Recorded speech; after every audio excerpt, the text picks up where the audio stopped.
প্রতিদিন নামাজ পড়ে, বছরে একবার রোজা রাখে, এগুলির মাসালা মাসাইল একটু আলাদা, হজেরটা একটু আলাদা।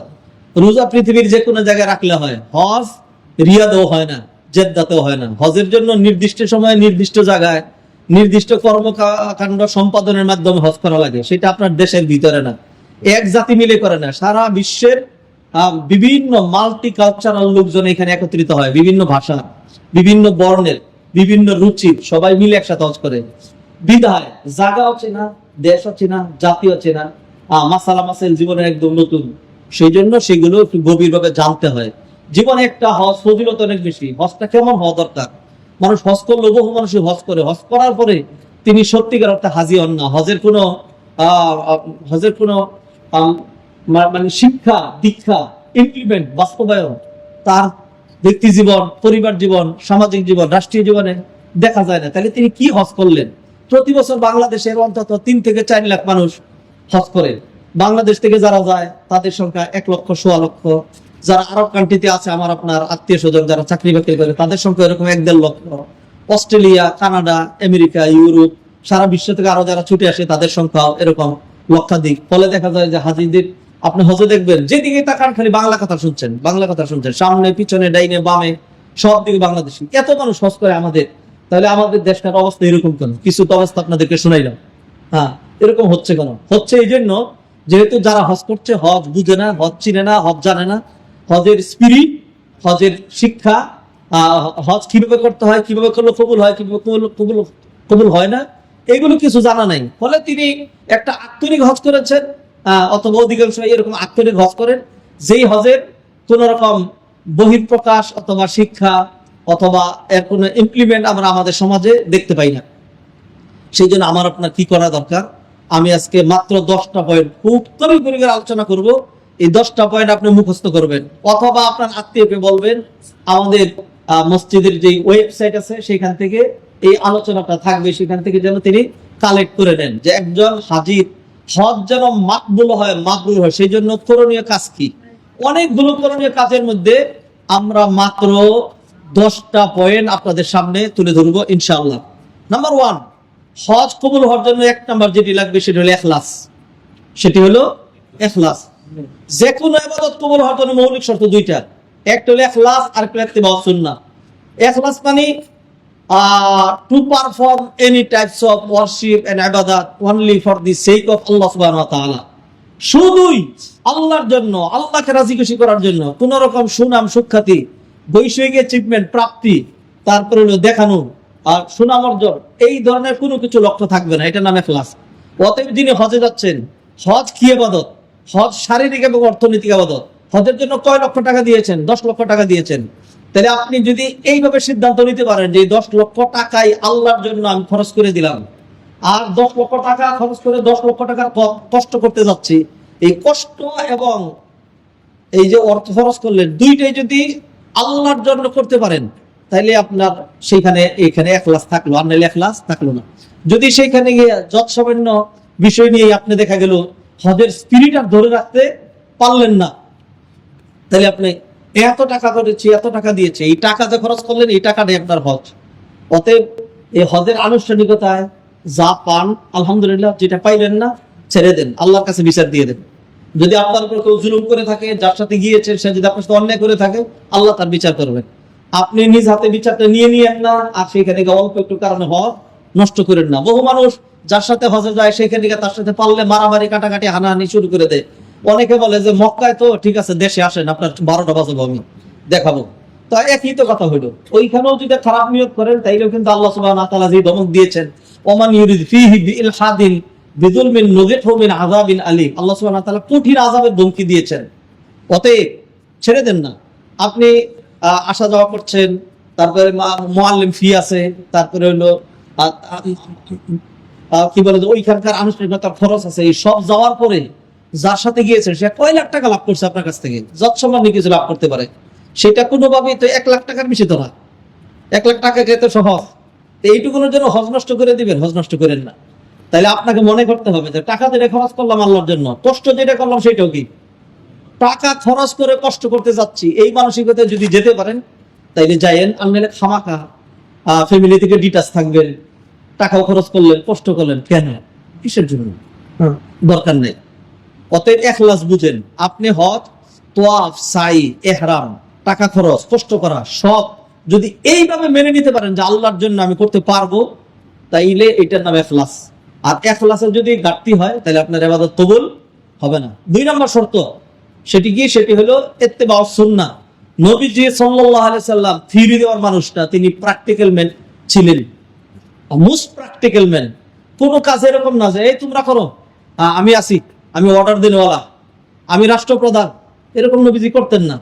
খন্দক খনন করার সময় নবীজি তখন রাষ্ট্রপ্রধান, নবীজি অর্ডার দিতে পারতেন যে একদম শক্ত অর্ডার, 1 সপ্তাহ সময় দিলাম, 1000 শ্রমিক, এটা কাটা শেষ হইতে হবে। যদি কাজে কোথাও গাফলতি হয় তাহলে জারিয়া হবে, তার গর্দান চলে যাবে।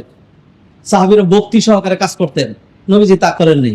নবীজি নিজে পেটে খানা ছিল না, পেটে পাথর বেঁধেছেন, তারপরেও তাদের সাথে মিলে কাজ করে। জাবের রাদিয়াল্লাহু তাআলা এমনই বর্ণনা করেছেন, বুখারীর কিতাবুল মাগাজির মধ্যে হাদিসটি রয়েছে। একবার খন্দক খনন করতে করতে সাহাবীরা নবীজির কাছে আসলেন, এসে বললেন, ইয়া রাসূলুল্লাহ, এমন একটা পাথর সামনে আসছে, ভাঙতেও পারছি না, উঠাতেও পারছি না। নবীজি সাল্লাল্লাহু আলাইহি ওয়াসাল্লাম বললেন, আতুনিল মিওয়াল, আমাকে কোদালটা দাও। এরপরে নবীজি সাল্লাল্লাহু আলাইহি ওয়াসাল্লাম যখন কোদালটা উপরে তুললেন, তখন নবীজির পেটের কাপড় একটু উপরের দিকে উঠে গেল। জাবের রাদিয়াল্লাহু তাআলা দেখলেন নবীজি তার পেটের মধ্যে একটা চ্যাপ্টা পাথর দিয়ে আরেকটা কাপড় দিয়ে টাক করে বেঁধে রেখেছেন। তো জাবের রাদিয়াল্লাহু তাআলা বুঝলেন নবীজি ক্ষুধার কারণে কাজ করেছেন। সহিহ হাদিস, বুখারী হাদিস। জাবের রাদিয়াল্লাহু তাআলা নবীজিকে বলেন, ইয়া রাসূলুল্লাহ, আমার বাড়ি খুব কাছে, একটু অনুমতি দেন, যাবো আর আসবো। এরপরে গিয়ে তিনি যৎসময় খানার ব্যবস্থা করলেন, আল্লাহ সুবহানাহু ওয়া তাআলা বারাকা দিলেন। নবীজি সাল্লাল্লাহু আলাইহি ওয়াসাল্লাম সবাইকে নিয়ে, সে অল্প একটু রুটি আর অল্প একটু গোশত সবাইকে নিয়ে খেলেন। আল্লাহু আকবার। এইটা দিয়ে আমি বুঝাইতে চাইলাম যে নবীজি সাল্লাল্লাহু আলাইহি ওয়াসাল্লাম ছেড়ে দেন নাই, অর্ডার দেন নাই, নবীজি নিজে করছেন এবং সাথে লোকজনকে করিয়েছেন। নবীজি বলছেন, সল্লু কামা রাআইতুমুনি উসাল্লি, আমাকে যেমনে নামাজ পড়তে দেখছো ওইভাবে নামাজ পড়বা। তো নবীজি সাল্লাল্লাহু আলাইহি ওয়াসাল্লাম ডেইলি নামাজ পড়তেন 5 ওয়াক্ত, মাসে 150 ওয়াক্ত। একজন এসে দেখছে নবীজি নামাজ পড়তেছেন, তো নবীজি সাল্লাল্লাহু আলাইহি ওয়াসাল্লাম এসে দেখা হাতটা এই যে ধরেন ঠিক এইখানে। তখন তিনি বলছেন, আমি নবীজিকে দেখছি যে নবীজি সাল্লাল্লাহু আলাইহি ওয়াসাল্লাম নাভির উপরে হাত বেঁধেছেন। হয়তো নবীজি সাল্লাল্লাহু আলাইহি ওয়াসাল্লাম হাত বেঁধেছেন বুকের উপরেই, দীর্ঘক্ষণ নামাজ পড়তে পড়তে পড়তে পড়তে পড়তে হয়তো হাতটা একটু নেমে গিয়েছে। আরেকজন শুরুতে আসছেন, এসে দেখলেন নবীজির হাতটা বুকের উপরে, তিনি বলছেন যে আমি নবীজিকে দেখছি হাতটা বুকের উপরে।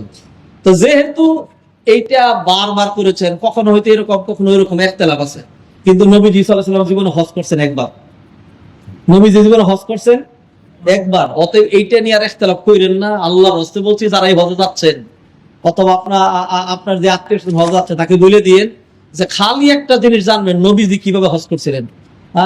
নবীজি কিভাবে হজ করছিলেন, ধরেন নবীজির হজের একটা উদাহরণ আপনাদেরকে দিই। সেটা হলো হজের মূল দিবস হলো আরাফা, ইয়মে আরাফা। আরাফার ময়দানে অবস্থান করতে হয় জোহরের ওয়াক্ত থেকে বেলা ডুবা পর্যন্ত। তো নবীজি সাল্লাল্লাহু আলাইহি ওয়াসাল্লাম এই আরাফার দিনে একদম শুরুর ওয়াক্তেই একটা খুতবা দিয়েছেন। খুতবা দেওয়ার পরে 2 রাকাত যোহর পড়াইছেন, সালাম ফিরাইয়া তাসবিহ তাহলিল করেন নাই, দাঁড়ায় গেছেন, 2 রাকাত আসর পরে ফ্রি করে দিয়েছেন। আসরের পর আর নফল নামাজও নাই, হাজিদের আর ওই দিন কোনো নফল নামাজও নাই। আমার আপনার আকল, আমাদের তথাকথিত মৌলবী আমরা যারা, আমরা মনে করি যে আল্লাহ ওই দিন আমি একটু কি নামাজ জানি পরে সালাতুত তাসবিহ, সালাতুত তাসবিহ বললাম না, মিলাদ করলাম না, কোরআন খতম করলাম না। নবীজি এইগুলি কথা বলেন নাই।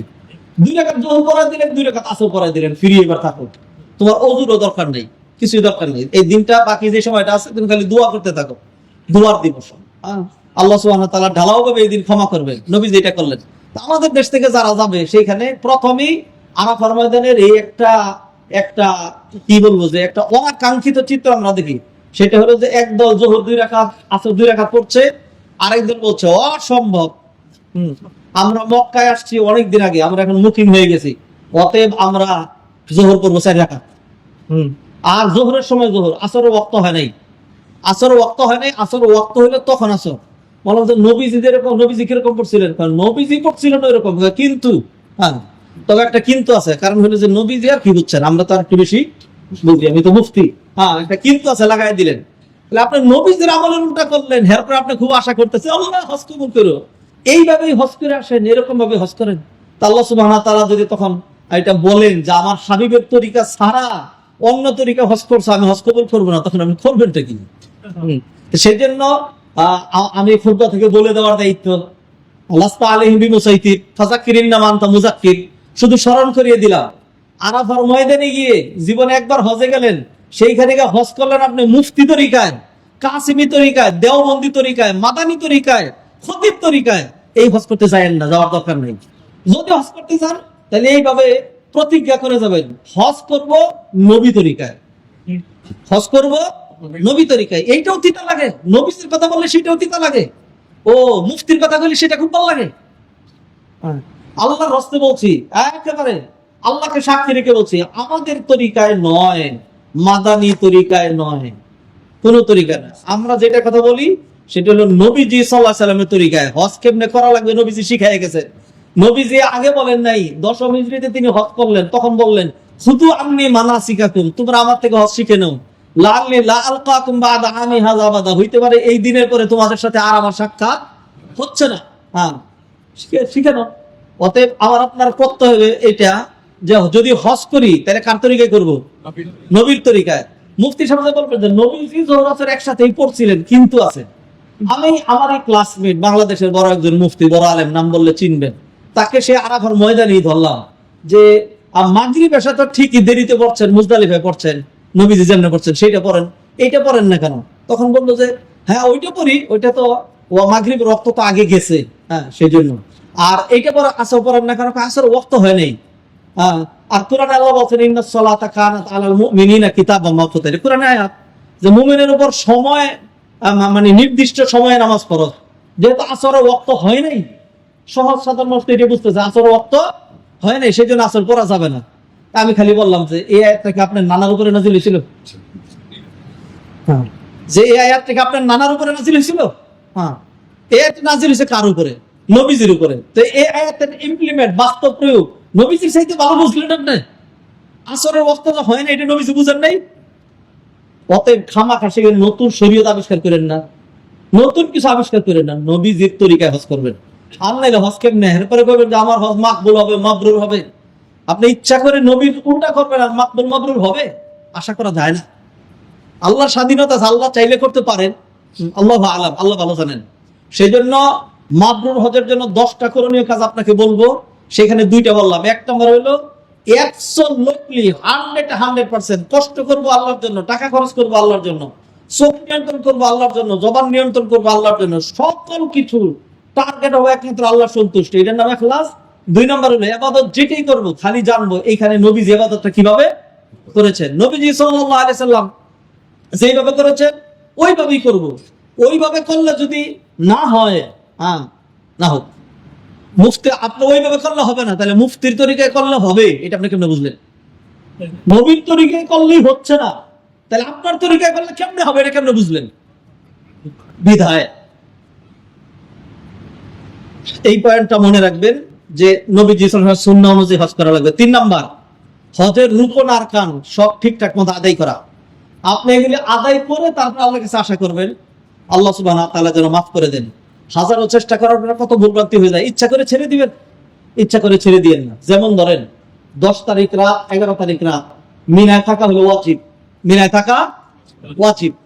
এখন কিছু হুজুররা তার হাজিকে রাখতেছে না, বললো মক্কায় থাকেন, আরামে থাকেন, যে তাইলে রাতে থাকতে হবে না, ওইখানে সব হাজিরা থাকতেছে, থাকা সুন্নত, এটা থাকা সুন্নত। হ্যাঁ, আপনারা থাকলে চলবে, তাহলে কঙ্কর মারা, আরে কঙ্কর আপনারটা মেরে দিলে হবে। আসলে তাহলে হাজিরে নিলেন কেন? আপনি এইখান থেকে বলতেন হাজি সাহেব কিছু দরকার না, আপনি যে বড় লোক মানুষ, আপনার না গেলে হজ হয়ে যাবে, সেই টাকা খালি টাকাটা আমার দিয়ে দেন, তাইলে হয়ে যাবে। হ্যাঁ, এইভাবেই করতেন। হাজিরে নিয়ে আপনি মক্কায় শুয়ে রাখবেন, মিনায় থাকতে দিবেন না। সকল উলামায়ে কেরামের মতে মিনায় রাত্রি যাপন করা 10 তারিখ এবং 11 তারিখ তো ওয়াজিব। কিছু কিছু আলেম বলছেন সুন্নত। আচ্ছা, আমি বললাম সুন্নত, মেনে নিলাম সুন্নত। তো সুন্নত যেটা কিসের সুন্নত? এটা তো হজের সুন্নত, এটা তো হজের সুন্নত। হজ যেরকম বড়, এর সুন্নত অত বড়। ব্যাঙের পা, ব্যাঙ যেরকম ছোট তার পাও ছোট, টিকটিকির পা, টিকটিকি যেরকম ছোট তার পাও এরকম ছোট। তো 10টা টিকটিকি যদি আমার গায়ের মধ্যে লাফ দিয়ে পড়ে আর পাড়া মারে, কিছুই হবে না। কিন্তু একটা হাতি যদি পাড়া দেয়, তাহলে হাতি যেরকম বড়, হাতির পাও ওরকম বড়। হজ যত বড়, হজের সুন্নত তত বড়। সুন্নতই ছেড়ে দিলেন কেন? কেউ যদি মারিদ হয়, অসুস্থ হয়, অকারক হয়, পারছে না, তার মাসালা তো আলাদা, তার মাসালা আলাদা। তাই সেই জন্য বলছি হজের রুকন আরকান ওয়াজিব এগুলোকে হেলায় খেলা উড়িয়ে দিয়েন না। এইটার জন্যই যাচ্ছেন, এইটার জন্যই যাচ্ছেন। সেই জন্য তো আল্লাহ শর্ত করে দিয়েছেন, ওয়ালিল্লাহি আলান নাসি হিজ্জুল বাইতি মান ইসতাতা ইলাইহি সাবিলা। যাদের শক্তি সামর্থ্য আছে তারা হজ করবে, যাদের শক্তি সামর্থ্য নাই তারা কি করবে না? হজ করবে না। নাম্বার 4, আল হাজ্জু বিল মালিল হালাল। হালাল মাল দিয়ে হজ করা, হালাল মাল দিয়ে হজ করা। বহু মানুষের, আমাদের দেশের অধিকাংশ মানুষের ইনকামের মধ্যে হারাম আছে, অধিকাংশ মানুষের। হ্যাঁ, হারাম দিয়ে যায় না, হারামটা সরান, একদম নিরেট হালাল মাল দিয়ে যাইতে হবে। হালাল মাল দিয়ে কেউ যদি হজ করতে যায়, আর যখন হজের শুরুতেই সে যখন বলে লাব্বাইক আল্লাহুম্মা লাব্বাইক, তখন আল্লাহ আকাশ থেকে ডাক দিয়ে বলেন লাব্বাইক ওয়া সা'দাইক। হ্যাঁ, আমি আল্লাহ তোমার ডাকে সাড়া দিচ্ছি। হ্যাঁ, তো মালুকা হালাল ওয়া যাদুকা হালাল ওয়া হাজ্জুকা মাবরুর। হ্যাঁ, ওয়া হাজ্জুকা মাবরুর, তোমার হজ মাকবুল, তোমার মাল হালাল। এই আল্লাহ সুবহানাহু ওয়া তাআলা বলেন যে তোমার গুনাহ মাফ করে দেওয়া হলো, তোমার হজ কবুল করা হলো। আর কেউ যদি হারাম মাল দিয়ে হজ করতে যায়, তখন আল্লাহ বলেন লা লাব্বাইক ওয়ালা সাদিক, আমি আল্লাহ তোর ডাকে সাড়া দিচ্ছি না। হ্যাঁ, মালুকা হারাম ওয়া যাদুকা হারাম ওয়া হাজ্জুকা মা'জুর গায়রু মা'জুর, তোমার হজ প্রত্যাখ্যাত, এটা কোনো প্রতিদানযুক্ত হজ নয়। তো এইভাবে তো অধিকাংশ মানুষ হজ করে। সেই জন্য যারা হজে যাচ্ছে, হালাল মাল যেদিন একসাথে করতে পারবেন যাই, হারাম মাল দিয়ে আপনি ওই যান না। হারাম মাল দিয়ে কত যাওয়ার জায়গা আছে, বালি আছে, হ্যাঁ, সিঙ্গাপুর আছে, ব্যাংকক আছে, পাপের আড্ডাখানা আছে, জাহান্নাম আছে, নরক আছে, নর্তকী আছে। হ্যাঁ, বহু জায়গায় যাওয়া যায়। হারাম মাল দিয়ে, আল্লাহ মাফ করুন, আমি সেখানে যাওয়ার পরামর্শ দিচ্ছি না, বলছি যে হারাম মাল দিয়ে হজে গেলে আপনার কি নাই, কোনো লাভ নাই।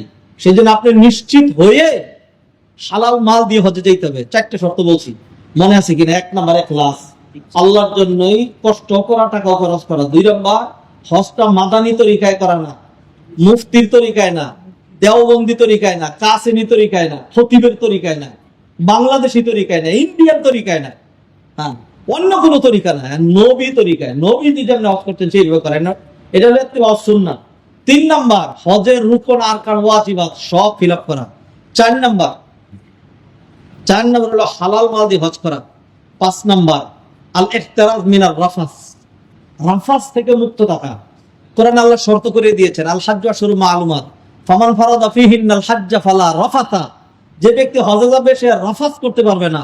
রাফাস, রাফাসা এর মানে কি? মানে হলো জবান রিলেটেড যে কোনো গুনাহকে বলা হয় রাফাস। গীবত, মিথ্যা, আরেকজনকে কষ্ট দেওয়া, গালমন্দ করা ইত্যাদি জবান রিলেটেড যত গুনাহ আছে এটাকে বলা হয় রাফাস। তাহলে জবানের হেফাজত করতে হবে, জবানের হেফাজত করতে হবে। এই হলো 5। 6 নাম্বার, ওয়ালা ফুসুকা, কোন রকম পাপাচারে লিপ্ত হতে পারবে না। মানুষকে মারধর করা, কারো উপর জুলুম করা, কোনো কিছু কেনাকাটা করে টাকা না দিয়ে চলে আসা, হ্যাঁ, অথবা তওয়াফ করতেছিলেন, একজন হয়তো আপনার সাথে ধাক্কা লাগছে, ইচ্ছা করে কুনি মেরে দিলেন। মানুষ এরকম করে, বলেন সে আপনার উপর পড়ছে, এই কথা ঠিক। এখন কেন করছে? আপনি মনে করছেন সে ইচ্ছা করে করে গেছে, ইচ্ছা করে মানুষ করে যায়। পিছন থেকে এমন ধাক্কা আসছে, সে আর নিজেকে নিয়ন্ত্রণ করতে পারে নাই। আপনি ইচ্ছা করে করে চিনস আমারে, আমি কিরকম মেরে দিলেন একটা ঘুষি, তাইলে আপনি এই ফুসুকটা করলেন, তাইলে আপনার হজ কবুল হবে না। এগুলো আল্লাহ শর্ত করে দিয়েছেন। হ্যাঁ, অতএব চোখের হেফাজত করা, অঙ্গ প্রত্যঙ্গের হেফাজত করা, কোন রকম পাপ কাজ না করা, এই হলো 6টা। 7 নাম্বার, তর্কুল জিদাল, ঝগড়া করা যাবে না, ঝগড়া করা যাবে না। এইটা বলার দরকার ছিল কি, হজে এমন কঠিন কঠিন সিচুয়েশন তৈরি হয় যেখানে ঝগড়া না করে থাকা যায় না। আর ঝগড়া করার জন্য পারদর্শী কোন জাতি যদি হয়, কোন দেশি যদি হয়, জানি না সেটা কোন দেশি, ঝগড়ার মধ্যে এক্সপার্ট, মাশাআল্লাহ। যে যত ঝগড়া, আরে বাবা কারে কয়, উদাহরণ সহ কত প্রকার কি কি।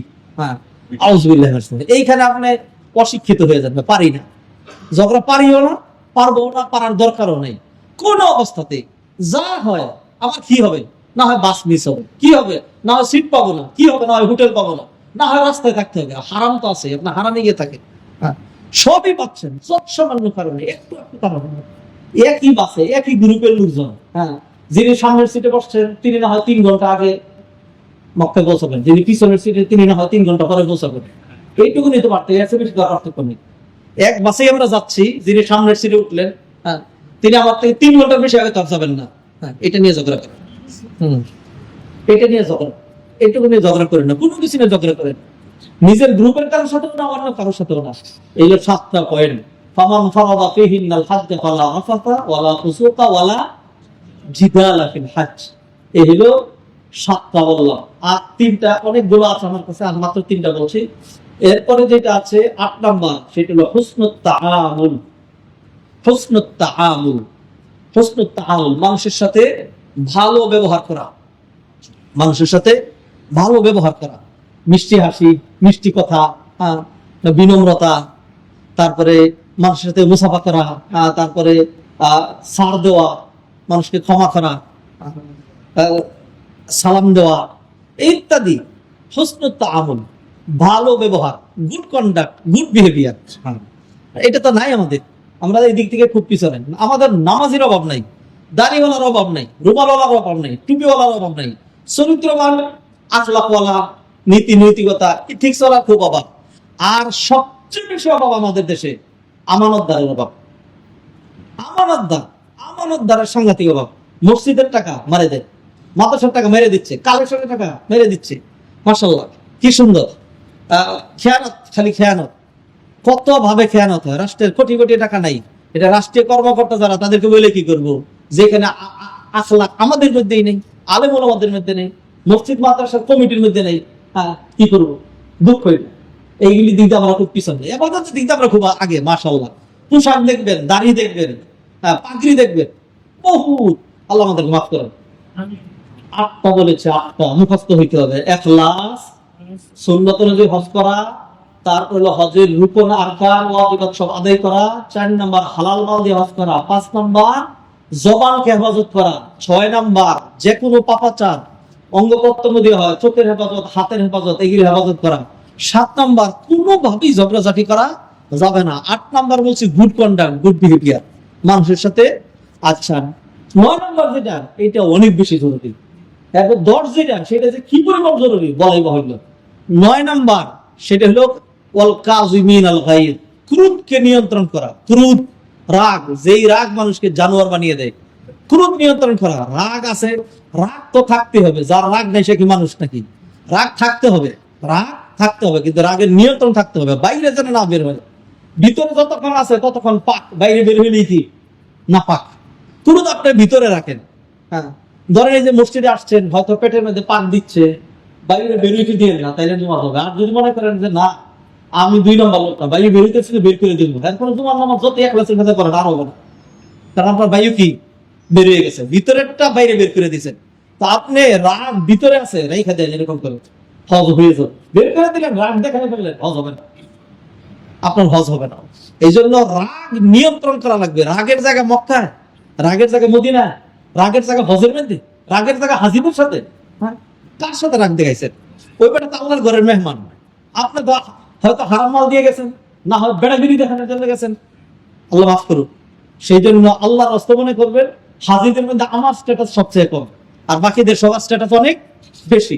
নিজের একদম পানির সাথে মিশিয়ে দিবেন, আল্লাহ আপনার মান মর্যাদা বাড়াইয়া দিবেন, আপনার হজ হয়ে যাবে, আপনার জন্য জান্নাত ওয়াজিব হয়ে যাবে, আপনার জীবন সুন্দর হবে, সব ভালো হবে।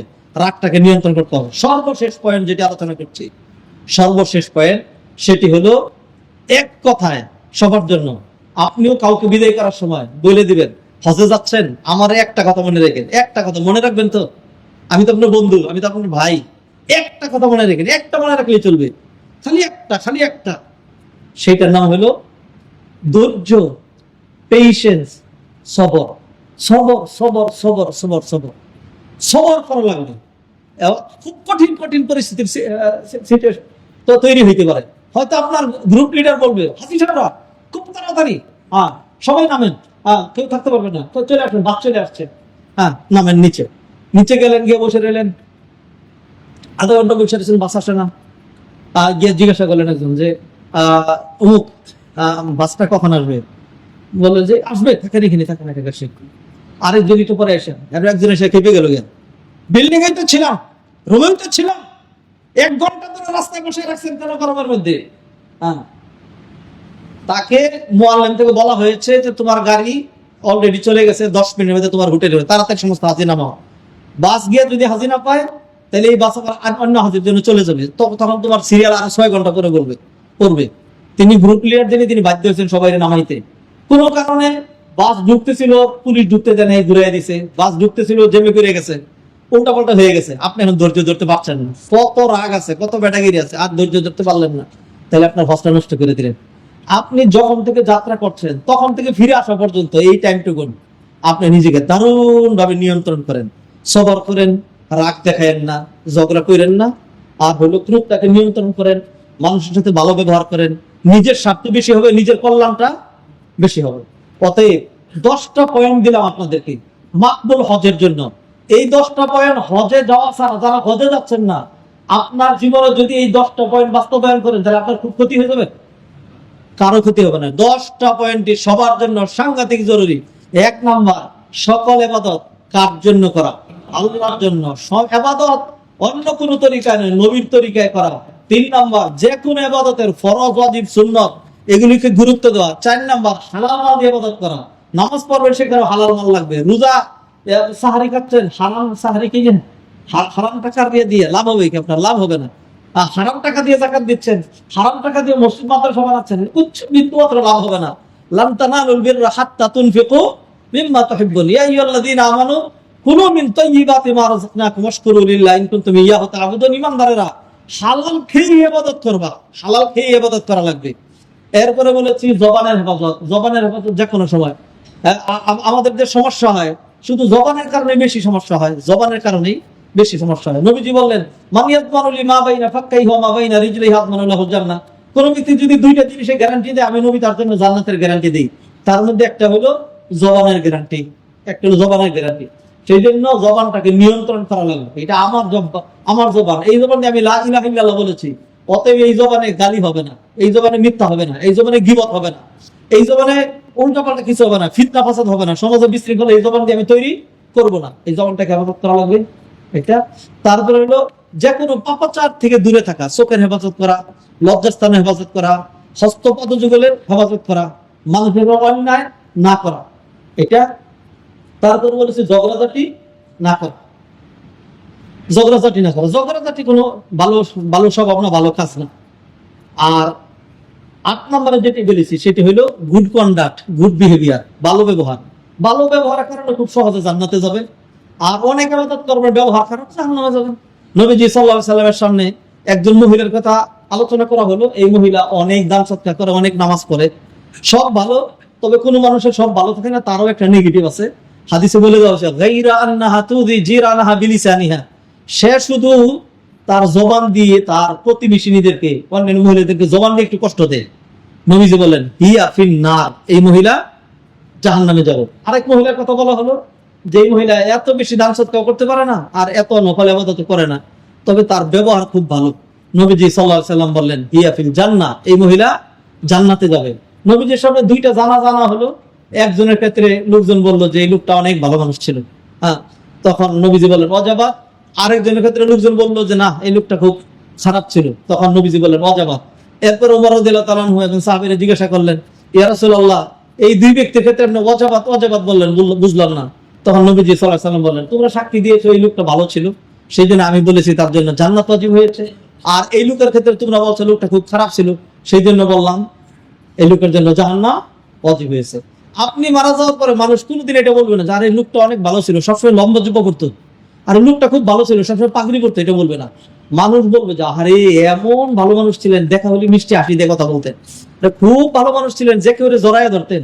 আরে এমন ভালো মানুষ ছিলেন, ঈদ আসলে আমাদেরকে বাড়িতে ঘুরে বা বলতেন, এই ঈদের বাজার করছো, ধরো যেটা নাও, এই ধর 500 টাকা নিয়ে কিছু কেনাকাটা করিস। এরকম ভালো মানুষ ছিলেন। তো মানুষ কাকে ভালো মানুষ বলবে? এটা বলবে যে এই লোকটা অনেক ভালো মানুষ ছিল, এত ভালো, আমি যে না খায় থাকছি তবু আমার দিকে তাকায় নাই। এই লোক খালি সেজদাই করে থাকতো, আরে ভালো বলবে? জীবনে বলবে। তো সেই জন্য ব্যবহার ভালো লাগবে। এবং লাস্ট 2 পয়েন্ট সেটি হলো ক্রোধ।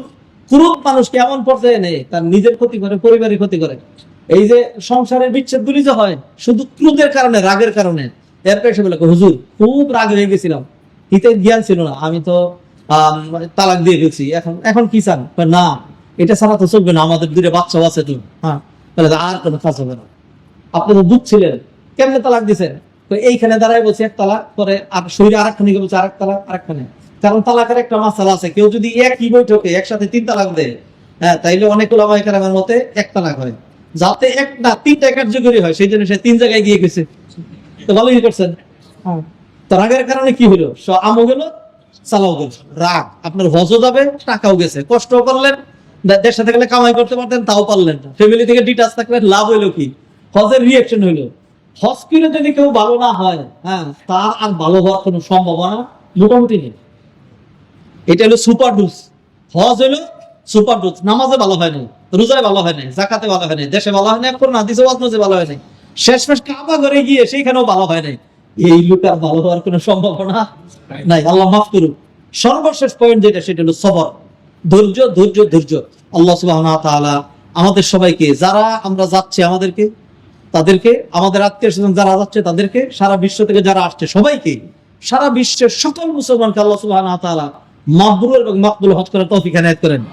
যারা এবার যাচ্ছে না, আল্লাহ সুবহানাহু ওয়া তাআলা তাদেরকে তৌফিক এনায়েত করেন, আগামী বছর তারা যেতে পারে, না হয় তার পরের বছর যেতে পারে, সবাই মাকবুল হজ করতে পারে, আল্লাহ সেই তৌফিক এনায়েত করেন।